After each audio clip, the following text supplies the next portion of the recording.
আমি আমার মা বোনদের জন্য ওয়াজ করতেছিলাম গো মা, আপনার গলার আওয়াজ মানুষ শুনতে পারবে না, আপনি কোরআন তেলাওয়াত করলে আপনার কোরআন তেলাওয়াতের আওয়াজ বাইরে যাইতে পারবে না।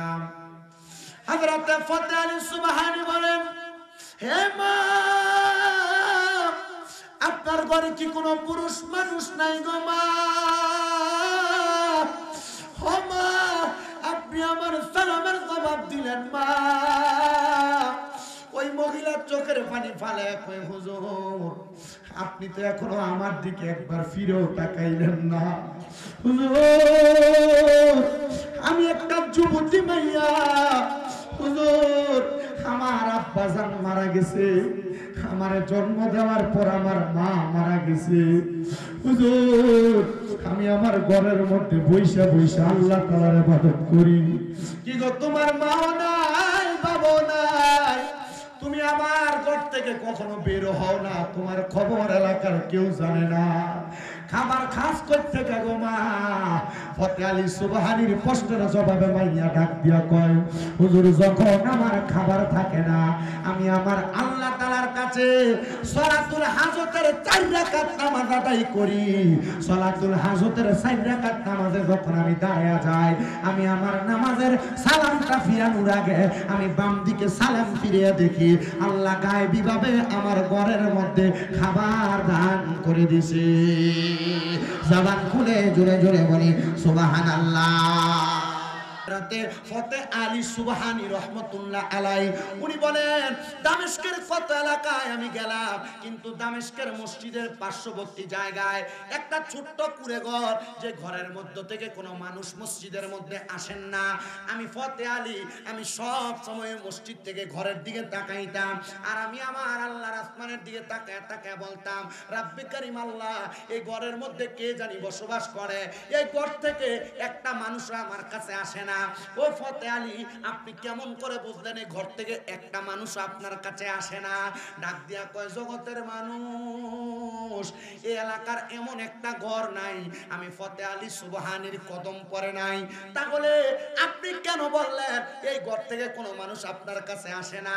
বলে, আমার কাছে যদি আসতো কখনো না কখনো আমারে তাদের ঘরে নিয়ে যাইতো। কেন গো? ওই ফতেহ আলী সুবহানীর আদর্শ ছিল, তিনি কোনোদিন দুনিয়ার জমিনের মধ্যে পরের হকের প্রতি লোভ করতেন না। তিনি সবার ঘরে ঘরে যাইয়া আল্লাহ তাআলার কাছে দোয়া করতেন, আল্লাহ যেন তাদেরকে বরকত দান করে। আপনাদের এলাকার মধ্যে মানুষ যখন হক্কানি রব্বানি পীর মাসায় কানে দেখবেন, এদেরকে এলাকায় আসলে ঘরে ঘরে নিয়ে দোয়া পড়ায়। দোয়া করে না? করেন না? এটা বরকতান, এটা করাইবেন, এটা চালু রাখবেন। উনি বলেন, এই দামেস্ক এলাকার বেশিরভাগ ঘরের মধ্যে আমি গিয়েছি, কিন্তু এই ঘরটা আমার মসজিদের পাশে, এই ঘরের মধ্যে আমি কোনোদিন যাই নাই। একদিন আমি এরাদা করলাম, যেহেতু তারা আমাকে বলে নাই, আমি নিজে নিজে তাদের কাছে যাব। এবার ফতেহ আলী সুবহানী বলেন, আমি একদিন ফজরের নামাজ পড়লাম, ফজরের নামাজ পড়িনা, ফজরের নামাজের পর আরেকটা নফল ইবাদত আছে, আছে মিশকাতুল মাসাবির বাবু সালাতের ভিতরে লেখা, আল্লাহর নবী কখনো ফজরের নামাজের পরে সূর্য উদয় হওয়ার সাথে সাথে একটা নামাজ পড়তেন, যেটাকে বলে ইশরাকের নামাজ। যেটাকে বলে, এটা চিন্তা করতে হবে, ফজর, যোহর, আসর, মাগরিব এসবই পড়ি না, ইশরাকের খবর লম কোন সময়, ঠিক না? কিন্তু হাদিস শরীফে লিখতেছে, নবীজি কখনো ফজরের নামাজ পড়ে ইশরাকের নামাজ না শেষ করে বিছানা নামাজের মুসল্লা ত্যাগ করতেন না। মারহাবা কন্যা তো আর হুজুরে কন্যা মারহাবা। হযরতে ফতেহ আলী সুবহানী বলে, আমি ফজরের নামাজ পড়ে ইশরাকের নামাজ আদায় করার পরে আমি সব সময় একটু পায়তারি করার জন্য হাঁটার জন্য বের হইতাম। হাঁটার জন্য বের হয়ে আমি এবার ওই ঘরের সামনে গেলাম, আমি সালাম প্রদান করলাম, আসসালামু আলাইকুম ওয়া রাহমাতুল্লাহ। সালামের কোনো জবাব দেয় না, কিন্তু ঘরের দরজাটা ভিতর থেকে মারা। আবার সালাম দিলাম, আসসালামু আলাইকুম ওয়া রাহমাতুল্লাহ। সালামের কোনো জবাব নাই, কিন্তু ঘরের দরজাটা ভিতর থেকে মারা। আবার আবার সালাম দিলাম, আসসালামু আলাইকুম ওয়া রাহমাতুল্লাহ। আমার সালামের কোনো জবাব দেয় না। আমি চিন্তা করলাম কেমন ঘরের মানুষ তারা, ফজরের নামাজও পড়ে নাই, আমার ইশরাকের নামাজও পড়ে নাই, তারা আমার সালামের জবাবও দেয় নাই। কি তার ঘরের সামনে আসলো? হয়তোবা কোনো মুসাফির তো আসতে পারত, মুসাফিরকে তো মানুষ ফিরত দেয় না। এটা দিয়ে একটা জিনিস বুঝা নিবেন, কখনো যদি আপনার ঘরের সামনে ফকির আসে, কখনো খালি হাতে ফিরাইবেন না। কারণ আল্লাহর নবী কয়, লা ইয়ারহামুল্লাহু মান লা ইয়ারহামুন নাস। দুনিয়ার জমিনের মধ্যে কোন মানুষ যদি কোন মানুষের প্রতি রহম না করে, আমার আল্লাহ তার প্রতি দয়া করেন না। আরে ও ঘরের মানুষ, তোমরা কি কোন মুসাফিরকে সহযোগিতা করবা না? আমরা তো এরা ফকির কই? না না না, এরা ফকির না, ফকির না, এরা দুনিয়ার জমিনের মধ্যে ভুক্তভোগী হইয়া মুসাফিরের বেশে আপনার কাছে হাত বাড়ায়, কিন্তু আপনি তাদেরকে দেন না। অনেক সময় অনেক মানুষ খারাপ ব্যবহার করে। এই খারাপ ব্যবহার যারা করে তাদের কিছু পরিচয় আছে। এর মধ্যে একটা পরিচয় হইল হঠাৎ বড় লোক হইছে, টাকার মালিক হইছে, তখন আর ফকিরে দেয় না। কারণ এত আগে মানুষের কাছে খুঁজা খাইতো, এখন তার কাছে খুঁজলে কেমনে মানুষের দিব? কথা কোন না আছে না না? ও মুসলমান ইমানদারের দল, ও নবীর উম্মতের দলেরা, ফতে আলী সুবহানী বলে, আমি এমন চিন্তা মনে মনে করতে লাগলাম, হঠাৎ করে আমার মনে চিন্তা আসলো, কারোর ব্যাপারে তো আইডিয়া করে ধারণা করে কোনো কথা বলা উচিত না। এই মানুষগুলা তো ঘরের মধ্যে থাকতেও পারে, নাও থাকতে পারে, ঘুমন্ত থাকতে পারে। ফতে আলী সুবহানী বলেন, আমি আবার ঘর থেকে অনেক দূরে চলে গেলাম, সর্বনিম্ন 40 কদম যাওয়ার পরে হঠাৎ করে ঘরের ভিতর থেকে আওয়াজ পাইলাম, তার মানে আস্তে সালামের জবাব দিছে। আমি বুঝতে পারলাম ঘরের ভিতর থেকে কোন মহিলার গলা থেকে সালামের জবাব আসছে। আমি ফিরলাম না, আবার আমার সালামের জবাব দেয়, ওয়া আলাইকুমুস সালাম। আল্লাহর ওলি কয়, 3 বার সালাম দিছে, আমার জবাব দিছে না। আর আমি এখন এবারে সালাম জবাব দিতাম, সালামের জবাব দিছে, আমি ফিরে যাইতাম? দরকার নাই। আল্লাহর ওলি ফতে আলী সুবহানী বলেন, আমি আবার তার সালামের জবাব শুনতে পাইলাম। সে আমারে 3 বার সালামের জবাব দিছে, ওয়া আলাইকুমুস সালাম, কিন্তু আমি তৃতীয়বার যখন তাকাই না, এবার সে আমারে উল্টায়া সালাম দিছে, আসসালামু আলাইকুম ওয়া রাহমাতুল্লাহ। আল্লাহর ওলি ডাক দিয়া কয়, এ জগতের মানুষ, আমার জীবনে আমি অনেক মানুষ দেখেছি যে তো এই ব্যক্তি 3 বার আগে আমার সালামের জবাব দিছে, এরপরে সে তার পক্ষ থেকে আমাকে সালাম জানাইছে। তার মানে এই ব্যক্তি ইসলামের আদর্শ সম্পর্কে জানে, তার সঙ্গে কোনো বাহাদুরি করা যাবে না। হুজুর বলেন, আমি আবার আমার 40 কদম থেকে পেছনের দিকে আমি আরো 20 কদম হাঁটলাম। হাঁটার পর এবার ওই মহিলার সঙ্গে আমি কথা বলতে লাগলাম, এ মা, আপনাকে আমি সালাম দিলাম, 3 বার জবাব দেন নাই। রাগান্বিত হয়ে গেলাম, যদি মুসাফির হয়তো কোনো খাবার চাইতো আপনি কি দিতেন না?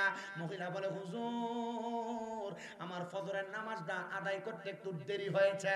হুজুর, ফজরের নামাজের পরে আমি ইশরাকের নামাজ পড়ার জন্য আমি নিয়ত করেছিলাম।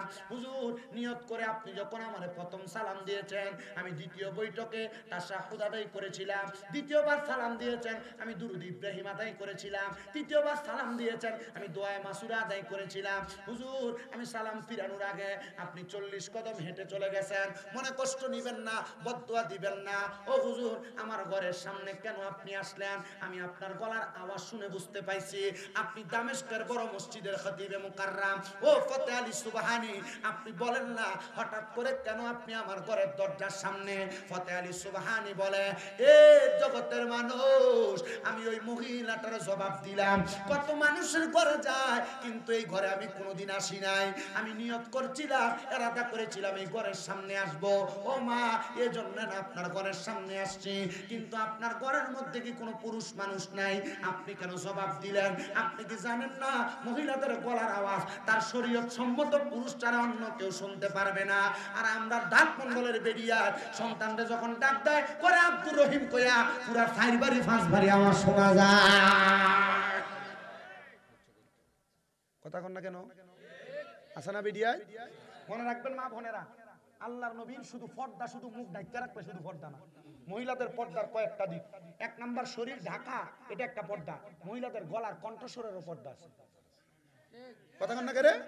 গলার কণ্ঠস্বরের পর্দা আছে, আওয়াজ নিচু করা। মহিলাদের চোখের পর্দা আছে, 2 চোখের পর্দা। কি চোখের পর্দা? এখন না বেরিয়ে যে বোরকা পরে টাইট ফিটিং, এটা লেহেঙ্গা থাকলে যা দেখা যায়, তো এই যে টাইট ফিটিং বোরকা পরে, এই বোরকার কারণে এর শরীরের সব ম্যাপ করা যায়। এটা কি ফর্দ হইল? এটা বেহায়াপনা, এটা উলঙ্গপনা। কি কথা কন না কেন? কথা কোন ঠিক কিনা?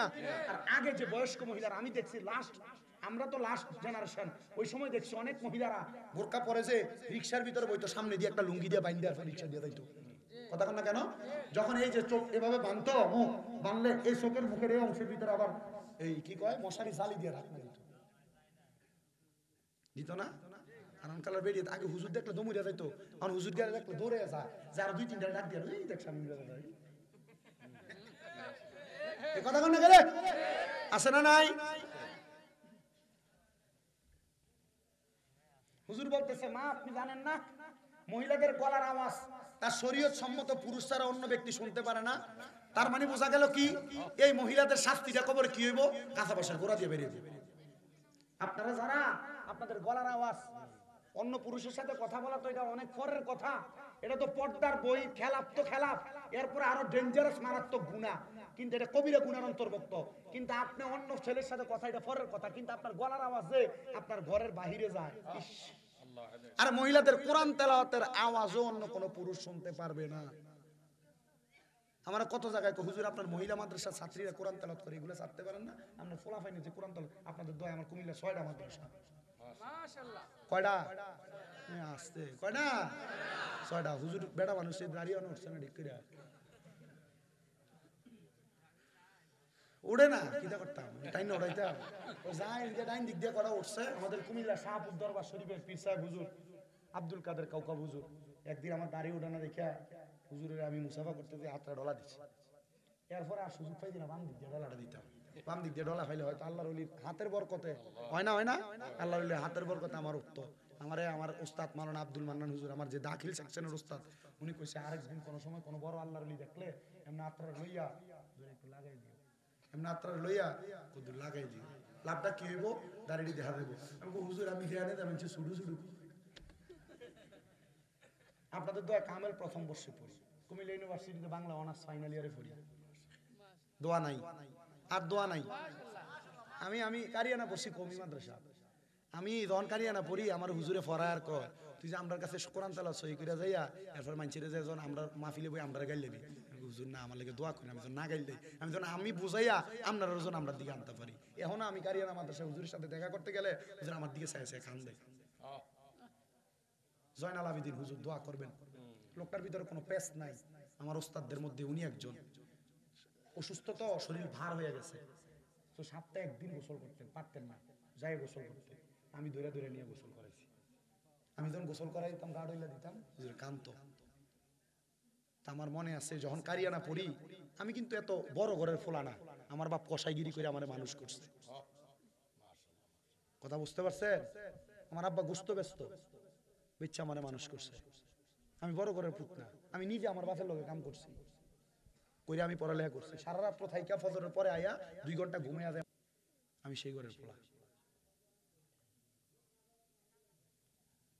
তো যে কথাটা আপনারা বলতেছিলাম, তো আমার মনে আছে কারিয়ানা পড়ার সময় যেখানে খাবে না আমি যেমনি আছে এমনি থাক, যে ঘরে খাইতাম এরা আমার না করে দিছিল। পরে ফজরের সময়, ফজরের পরবর্তী সময় সকালবেলার খানা আনি না করে দেওয়াতে, তো ওই দিন আর সকালে খাইতে যাই না। হুজুর দেখছে অন্যদিন আমি চলে যাই, আজকে আর আমি যাই না, জোহরের সময়ও যাই না। কিরে ফোলাটা খায় নাই, আমি নিয়ত করে লেছি রোজা থেকে কেলামু, যেহেতু খানাই নাই রোজাই থাকি, কিন্তু পকেটে যে টাকা আছে বুঝেন না, দাখিল সেকশনের পড়ালেখা, তখন আবার কারিয়ানাও পড়ি, তখন এই পকেটের টাকা দিয়া ওই দোকানে যে বন একটা 5 টাকা দিয়ে গোল বন যেটা, আর 1 কাপ চা খেয়ে লেছি। হুজুর আমার রাত্রবেলা জিজ্ঞাসা, মুখ ফোড়া দেখে একবারে কালা দেখা, কিরে খাইতে যাস নাই? আমি কইছি হুজুর আমার তো লজিং এ না কইরা দিছে, ভাত খাওয়াইতো না। মাদ্রাসার কত পোলা পানি লজিং এ যায় যে কান্দে, আমি নিজে দেখছি। মাদ্রাসার পোলা পানি গুলো এখানে বসে রয়েছে, আমার কাছে অনেক ভালো লাগে। আমি মাঝে মাঝে মাদ্রাসার পোলা পানি, আমার মাদ্রাসার পোলা পানির মা বাপ যখন খাবার দেয়, আমি পারলে আমার নিজের টাকা দিয়ে আমি পোলা পানির মাঝে মাঝে আলাদা নাস্তা কিনা খাওয়াই। আমার হুজুর বলছে ঠিক আছে তুই হুজুরের সাথে খা, আমার খানা তো সব খানা হয় না, তুই আমার সাথে খা। হুজুর আমার জন্য দোয়া করছে, দেখবি এমন করে তোর লজিং হইব তুই খানা নিয়ে টেনশন করা লাগতো না। সকালবেলা যাইতে ভালো খানা দিত, দুপুরবেলা ভালো খাবার দিত, রাত্রবেলা ভালো খাবার দিত, শুধু একটা নুরানি ছেলেরে পড়াইতাম। আমি জানি আমার ওস্তাদদের নেক দোয়া আছে, এই জন্য আপনাদের সবার কাছে আমার আবদার থাকবে, কখনো জীবনে ওস্তাদ বা আপনার বয়স একদিনের বড়, আপনার একটা অক্ষর পড়াইছে অথবা আপনার বয়স থেকে একদিনের বড়, জীবনে খারাপ ব্যবহার করেন না। মনে রাখবেন, আত-তাকদিরু লা ইয়ারুদ্দু, মানুষের তকদির কোনোদিন পরিবর্তন হয় না, তবে ইল্লা বিদুয়া, কেউ যদি দোয়া করে এটা দোয়ার কারণে পাল্টে যায়। আমি যেই সম্মানের যোগ্য না, আল্লাহ তাআলা আমার ওস্তাদদের, আমার মাশায়েখ এজামদের দোয়ার বরকত আল্লাহ আমার এর চাইতে বেশি হাজার হাজার গুণ বেশি সম্মান দিয়েছে।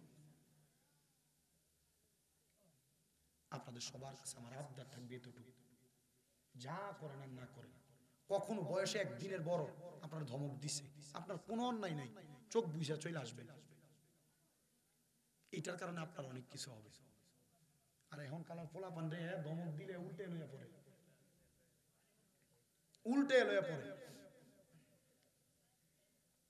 জীবনে কোনো বয়স্ক মানুষ, মুরব্বী মানুষ একদিনে বয়সে বড় কোনো কিছু বললে মনে করবেন যে এটা আপনার জন্য দোয়া হয়ে আসবে। আমি আমার মা বোনদের জন্য ওয়াজ করতেছিলাম, গো মা, আপনার গলার আওয়াজ মানুষ শুনতে পারবে না, আপনি কোরআন তেলাওয়াত করলে আপনার কোরআন তেলাওয়াতের আওয়াজ বাইরে যাইতে পারবে না। হযরত ফতেহ আলী সুবহানী বলেন, হে মা,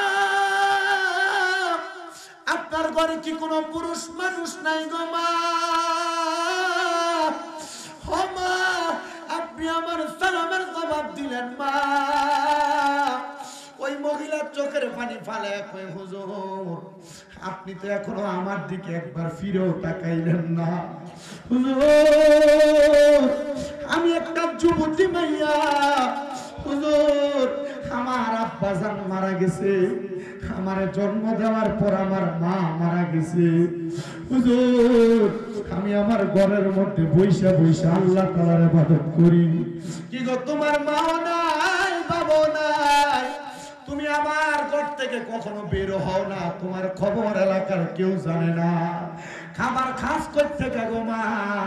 ফতেহ আলী সুবহানীর প্রশ্নের জবাবে মাইয়া ডাক দিয়া কয়, হুজুর যখন আমার খাবার থাকে না, আমি আমার আল্লাহ তাআলার কাছে সালাতুল হাজতের 4 রাকাত নামাজ আদায় করি। সালাতুল হাজতের 4 রাকাত নামাজে যখন আমি দাঁড়ায়া যাই, আমি আমার নামাজের সালামটা ফিরানোর আগে আমি বাম দিকে সালাম ফিরিয়ে দেখি আল্লাহ গায়েবী ভাবে আমার ঘরের মধ্যে খাবার দান করে দিছে। জবান খুলে জোরে জোরে বলি সুবহানাল্লাহ। নামাজটার নাম কি নামাজ? আপনি কি কইছেন কথা? সালাতুল, এরা হত বিলম্ব ভিডিও চিন্তা করে, আমি 5 ওয়াক্ত নামাজই পড়তে পারি না, সালাতুল হাজত চাইলাম কই? আমি 2টা নামাজের কথা বলছি, 1 নাম্বার ইশরাক, 2 নাম্বার কইতেছি এখন কোন নামাজ? আমি কিন্তু ফজর, যোহর, আসর, মাগরিব, এশার নামাজের ওয়াজ করি না, আমি এখন ওয়াজ করতেছি অন্য ওয়াজ। সালাতুল ইশরাক, সালাতুল হাজত, সালাতুল ইস্তিসকা, এমন বহুত নফল ইবাদত আছে, সালাতুল তাহাজ্জুদ, সালাতুল আওয়াবিন, আছে না এমন নফল ইবাদত? আমি নফল ইবাদতের ওয়াজ করি কি লাগা? তার মানে বোঝা গেল ফরজের পরেও অন্য কোন ইবাদত আছে যার দ্বারা আল্লাহর পক্ষ থেকে আল্লাহ নিয়ামত অর্জন করা যায়। এই কথা কেন? যার দ্বারা আল্লাহ নিয়ামত অর্জন করা যায়। আপনি কথা বলতেন কারণ আপনি গুনাহ করতে করতে দিলটা শক্ত হয়ে গেছে, এখন আর আপনার কাছে এই কথাগুলো ভালো লাগে না। আপনি দেখেন আপনাদের এলাকায় জিকির করেন না আপনারা, অত্র অঞ্চলে মোটামুটি জিকির না করলে বক্তা এটা ভালো না, জিকির না করতে পারলে এই বক্তার ওয়াজ সুন্দর না, এটা গরম হয়ে হয়েছে না ওয়াজ, ঠিক না? আমি জানি ব্রাহ্মণবাড়িয়া কোন, হবিগঞ্জ কোন, এ মোটামুটি অত্র অঞ্চলের ভিতরে যদি জিকির আজকাল না করে হুজুর ওয়াজ, এটা বক্তা ভালো না। আমরা গ্রাম ভিন্ন। আমার আবার কইয়ে দিছে এই গ্রামে বলে কামেল ভাস হুজুরি আছে বলে 36 জন না 37 জন, 50-এর উপরে। মারহাবা কোন না কেন? মারহাবা, আর জোরে কোন মারহাবা। তবে যারা আমজনতা আছেন, পড়ালেখা করেন নাই বা অল্প করছেন, আপনার কলব শক্ত কেন? কারণ আপনি গুনাহ করতে করতে আপনার কাছে আপনার ভালো কথা ভালো লাগে না, জিকির করলো ডাইনে সান বামে সান, আসেন এমনে সান উপরে সান, জিকিরে আপনার কলব তাজা হয় না। এর জন্য মনে রাখবেন, যারা সব সময় আল্লাহর ইবাদতে মশগুল থাকে, এরা যদি আল্লাহ জিকির নাও করে, এরা চুপ থাকলে এদের কলব লাফ হয়, ঠিক আছে? এটা মনে রাখবেন। আমাদের এলাকায় এক সুফি সাহেব ছিলেন, উনি মারা গেছেন, আমার দাদা এবার আমার দোয়া করছে, তুই বহুত বড় হুজুর হবি, বহুত বড় হুজুর হবি, সারা দুনিয়া মানুষ তোর ডাইকা ডাইকা লইয়া দেব, আসলে সে তো লইয়া যায়। উনি আমারে কইছে হন আল্লাহর জিকির করবি। আমি দেখতাম এবার এই হাতটা এমনি লড়তো, এমনি লড়তো, এমনি লড়তো, এইভাবে লড়তো, এইভাবে লড়তো। তা আমি জিজ্ঞেসি এটা এমনি লড়ে খায়? কয় এটা এমনি লড়ে, এমনি লড়ে। আমি পরে এবার আমার মাদ্রাসার হুজুর দিকে, হুজুর এই সুফি হিসাবে যেমনি জিকির করে আর তেমনি লড়ে কেন? আমরা মাদ্রাসার লগে আরে বেটা এবার সুফি হিসাবে এবার নাম এমনি হয়েছে, এবার জিকির আজকাল যে করে হাতে যে গন্তে গন্তে জিকির করতো, হাতে যে গন্তে গন্তে, এমন এবার জিকির না করলে এবার রাখলো। জোরে কন সুবহানাল্লাহ কন। আমার মায়েরা বাবারা বন্ধুরা গভীর মনোযোগ দিয়ে বয়ান শ্রবণ করবে। হুজুর ডাক দিয়া কয় মা তাইলে তুমি খাবারের জন্য বাহিরে যাও না, তুমি খাবার কোথায় পাও? বলে হুজুর আমি খাবার পাই কোথা থেকে জানে? আমি সালাতুল হাজতের নামাজ আদায় করি, আমার যখন খাবারের প্রয়োজন হয় আমার আল্লাহ গায়েবী ভাবে খাবার আমার সামনে দিয়া দেয়। জোরে জোরে বলেন সুবহানাল্লাহ। ওই হুজুর ডাক দিয়া কয় হায় রে আমি এতক্ষণ বাহিরে দাঁড়ায় দাঁড়ায় কার সম্পর্কে বাজে মন্তব্য করলাম? আরে এ তো আমি হযরতে ফতে আলী সুবহানির চাইতে বড় মকবুল ওলি, এ তো আমার চাইতে বড় আল্লাহ পাকের বান্দি। এই বান্দিরে আমি বললাম মা আল্লাহর ওয়াস্তে আপনি আমারে ক্ষমা করে দেন, মাফ করে দেন। ও মা ওই সালাতুল হাজতের মাধ্যমে আপনি যেমন নিয়ামত অর্জন করেছেন, তো আপনার বাবা যে মারা গেছে, আপনার মা যে মারা গেছে, আপনার মনে কি আপনার আব্বা আম্মার জন্য একটু মায়াও লাগে না? মাইয়া কয় মায়া লাগবে কেমনে? আমার আব্বা আম্মা তো দুনিয়া থেকে ইন্তেকাল করার আগে তাদের জীবনটারে ইমানের দৌলত দিয়া সাজাইছে। আহারে ও দাঁতমন্ডলের বাবারা, শ্বশুর বাড়ি যাইতে মিষ্টি নাও, আপেল নাও, কমলা নাও, আঙ্কুর নাও, ফল ফ্রুট নাও, কবরে যে যাইবা কবরের সামান দিদ কিনলা না, কবরের সামান দিদ কিনলা না। এই জন্য আমি লিখছি কবর ভালো জায়গা না, কবর ভালো জায়গা না, আমল লাখ লাখ না করিলে ভালো থাকবা না, কবর ভালো জায়গা না, কবর ভালো জায়গা না, আমল লাখ লাখ না করিলে শান্তি পাইবা না। বলেন কবর ভালো জায়গা, কবর ভালো জায়গা না, আমল লাখ লাখ না করিলে শান্তি পাইবা না। যে যাইবে কবর দেশে, যে যাইবে কবর দেশে, দেখবা তুমি পাইবা না, কবর ভালো জায়গা না, কবর ভালো জায়গা না, আমল লাখ লাখ না করিলে শান্তি পাইবা না। মুসলমান ওই মাইয়া কয় আমার আব্বা আম্মা জীবনটারে ইমানের দৌলত দিয়া সাজায়া কবরে গেছে, আমার আব্বা আম্মা তো কবরে ভালাই আছে। হুজুর ডাক দিয়া কয় তোমার আব্বা আম্মা কবরে ভালো আছে, এটা তুমি কেমনে জানলা? মাইয়া কয় আপনি দামেস্কের বড় মসজিদের হুজুর, আপনি জানেন না? তার মানে বোঝা যায় যারা হক্কানি ব্যক্তি তারা চোখ বন্ধ করলে অনেক কিছু, অনেক কিছু। হুজুর আপনি আমার দিকেন আমার মা বাপ কবরে শান্তিতে আছে, আমি জানি কেমনে? আপনি জানেন না? হ আমি জানি মা গো, লেবাসে ওই যে লেবাসে হুজুর দাড়ি টুপি পাঞ্জাবি ফাগরি সব ঠিক আছে, কিন্তু মূলত এলেম দিয়া কোনো কিছু কথা বলে, কোনো কিছু তাসাউফ তথ্যের কোনো কিছু, কোরআন হাদিসের কোনো কিছু। হুজুর কয় মা বহুত নামাজ তো জানি, কিন্তু কবরে যে ভালো থাকে এটা তো আমি আজ পর্যন্ত শিখি নাই, আসলে আমিও শিখি নাই। মারহাবা কোন। যেই দিন আমি এই ঘটনা পড়লাম হুজ্জাতুল্লাহিল আলামিন কিতাবের 2য় খণ্ড 159 নম্বর পৃষ্ঠার মধ্যে, আমি ঘটনা দেখে বড় অবাক হয়ে গেলাম। ও মুসলমান, ও নবীর উম্মতের দলেরা, হযরতে ফতে আলী ডাক দিয়া কয় মা তোমার মা বাবা কবরে কেমন আছে তুমি কি দেখছো? মাইয়া কয় হুজুর অবশ্যই আমি দেখছি। মা গো মা কেমনে দেখছো গো? আমার বলবানে। ডাক দিয়া কয় হুজুর আমি দেখছি, আমি যখন তাহাজ্জুদের নামাজ আদায় করি। উমা আরেক নামাজের কথা আসলো, তাহাজ্জুদের নামাজ। আল্লাহ কোরআনে কয় ওয়া মিনাল লাইলি ফাতাহাজ্জাদ বিহি নাফিলাতান লাকা আসা আইয়াবাসাকা রাব্বুকা মাকামাম মাহমুদা। ও নবী আপনি রাতের কিছু অংশে তাহাজ্জুদের নামাজ পড়েন, অতি সত্বর আপনাকে মাকামে মাহমুদ প্রশংসার জায়গা দান করা হবে। এই আয়াত যখন আমার নবীর উপর নাযিল হয়েছে, আমার নবী আমার আল্লাহ তাআলার কাছে কান্না করছে, মা আয়েশা কয় ইয়া রাসূলুল্লাহ কেন এভাবে কান্দেন? আমার নবী কয় আয়েশা আমার আল্লাহ বলছে তাহাজ্জুদ নামাজ পড়লে আমি নবীরে মাকামে মাহমুদ দিব। আমি কান্দি এর জন্য কারণ আমি নবী যা করব আমার উম্মত তো তা করব। আমি আমার আল্লাহরে জিজ্ঞাসা আমার উম্মত যদি তাহাজ্জুদ পড়ে আমার আল্লাহ আমার উম্মতের কি দিব?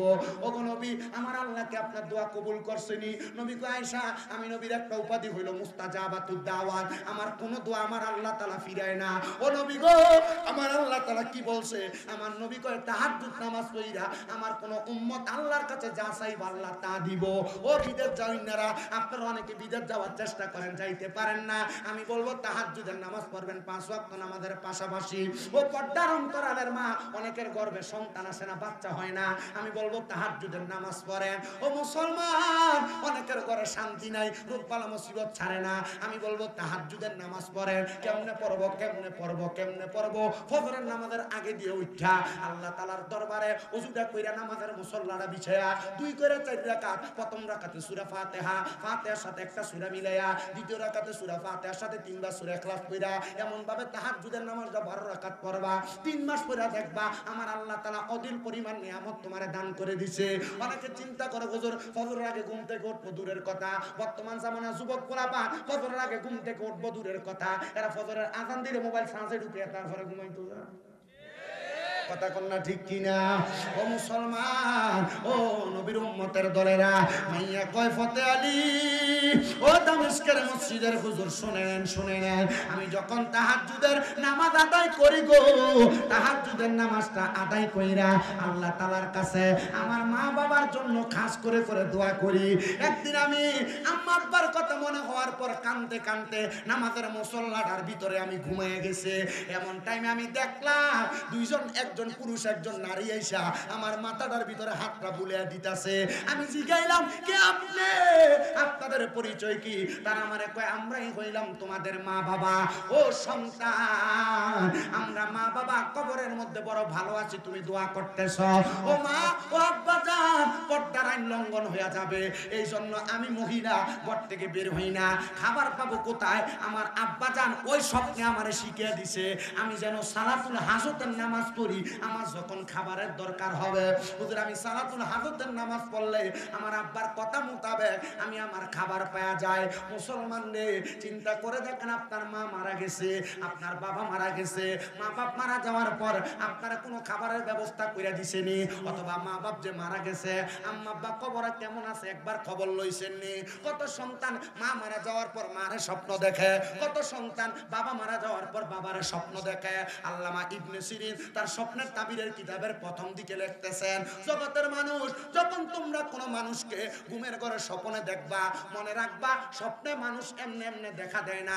কবরের ভিতরে ওই মানুষটা কষ্টে থাকলে তার আত্মীয় স্বজনকে দেখা দেয়। তখন আপনারা আপনাদের আত্মীয় স্বজনকে স্বপ্ন দেখলে মারে দেখলে বাপরে দেখলে দাদা দাদি কাউরে দেখলে তার জন্য দোয়া করবেন আল্লাহ যেন তারে মাফ করে দেয়। বলে হুজুর কেন দোয়া করব?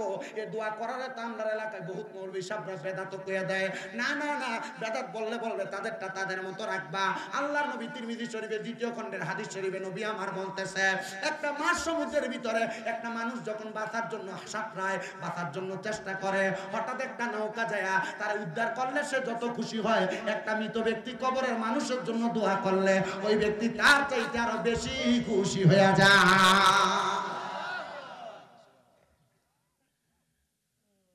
আপনার মারে স্বপ্ন দেখেন বাপরে স্বপ্ন দেখেন কি করবে? কিন্তু এখানে অনেক সন্তান আছেন আব্বা আম্মারা যে মারি দিয়েছেন কবরটাই চিনে না আছে না? অনেক সন্তান আছে আব্বা আম্মারে মাটি দিয়ে আসছে 2 ঈদের সময় যদি মন চায় ঈদের নামাজ পড়ে আইসা জিয়ারত করে।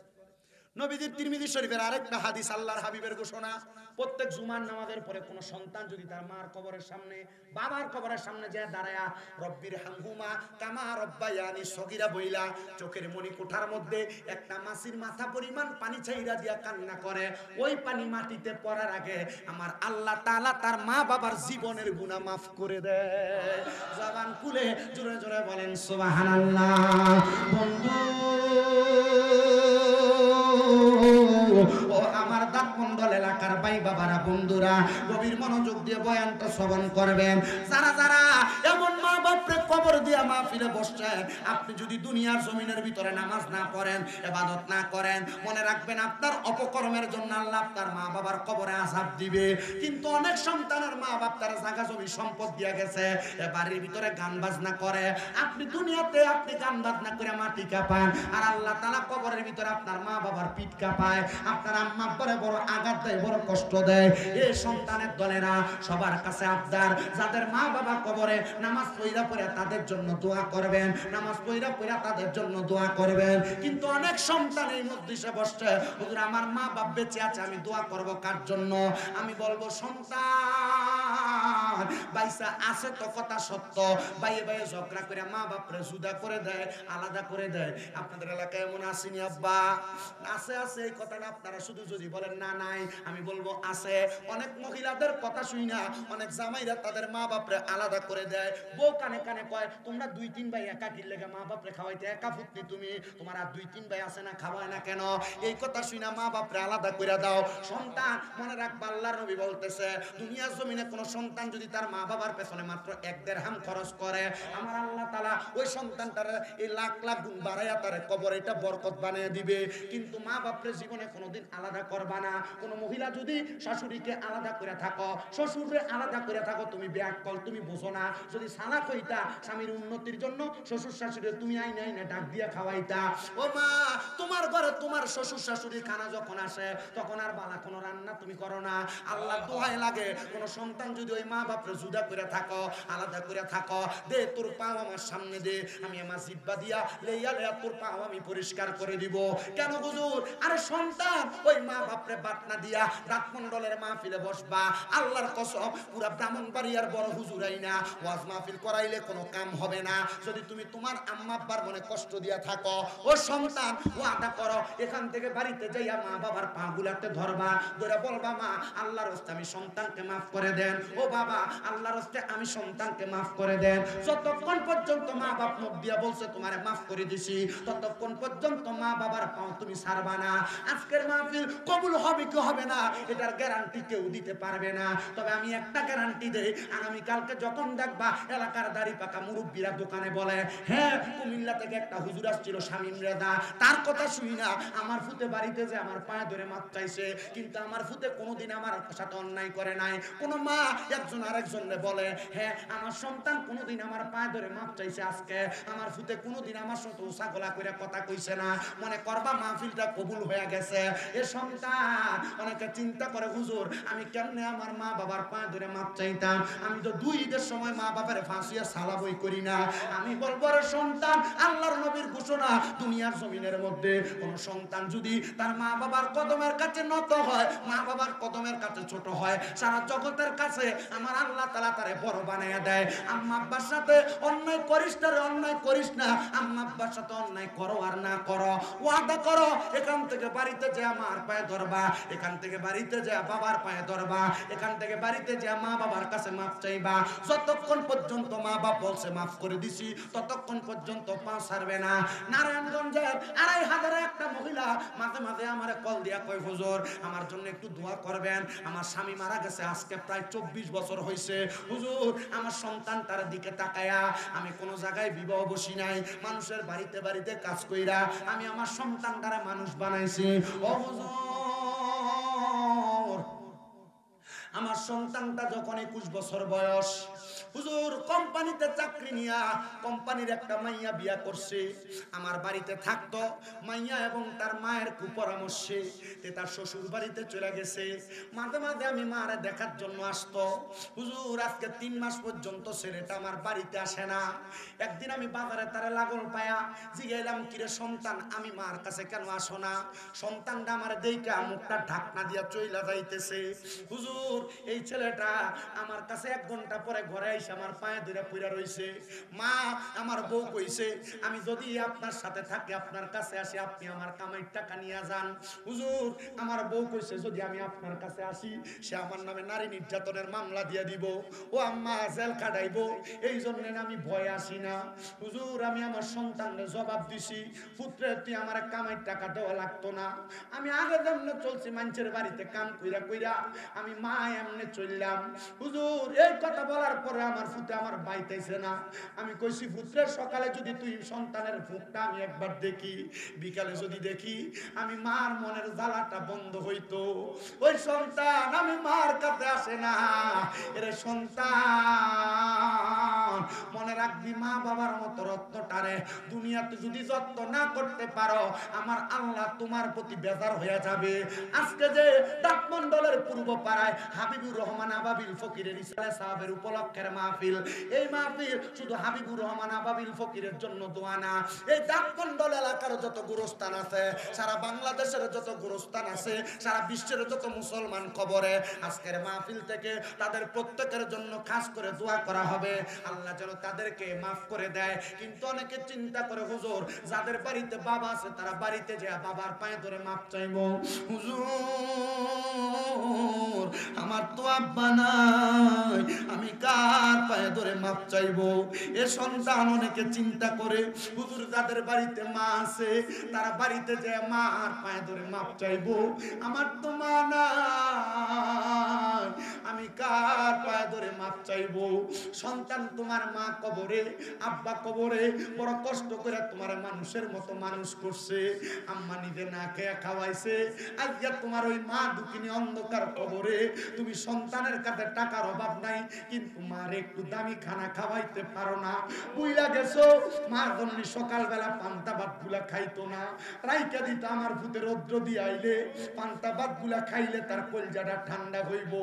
এখন তোমার ঘরে কত মেহমান খানা খায় কিন্তু তুমি সন্তান তোমার মারে খাওয়াইতে পারো না।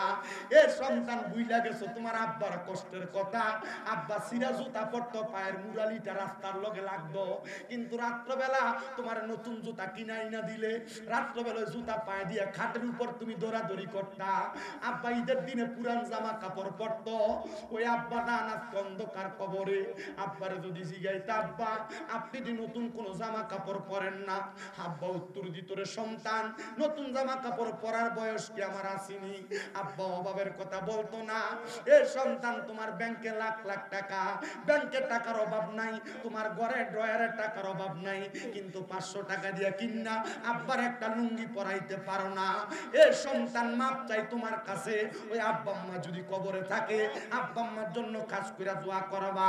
ও আল্লাহ, যাদের মা বাবা কবরে তাদের আম্মা আব্বার কবরটারে জান্নাতের বাগান বানিয়ে দাও, যাদের মা বাবা বেঁচে আছে হায়াতে তৈয়বা নসিব করে দাও।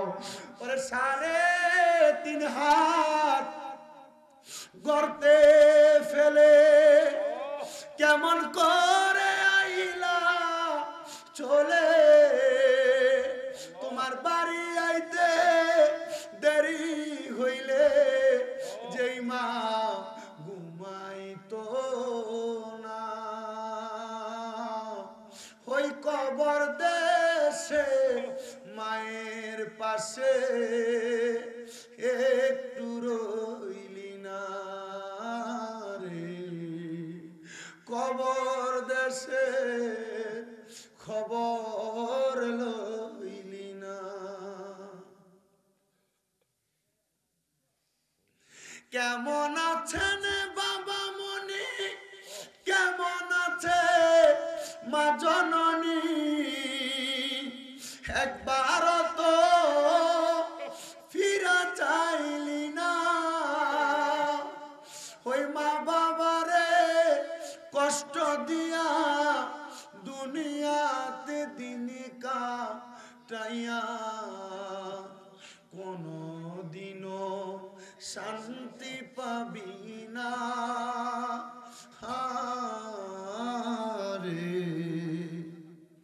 কবর দেশে খবর লইলি না।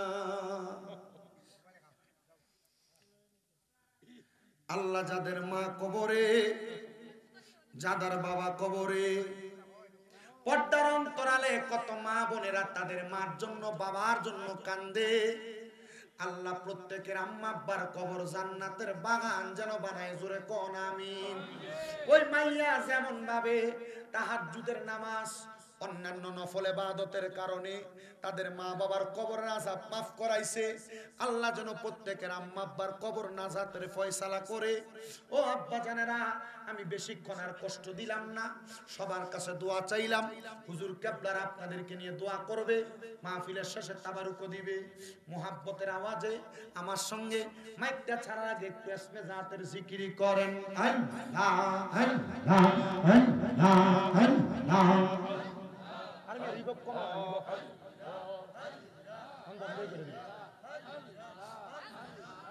আল্লাহ আল্লাহ আল্লাহ আল্লাহ নবী সারা আপন কে হো না হাই রে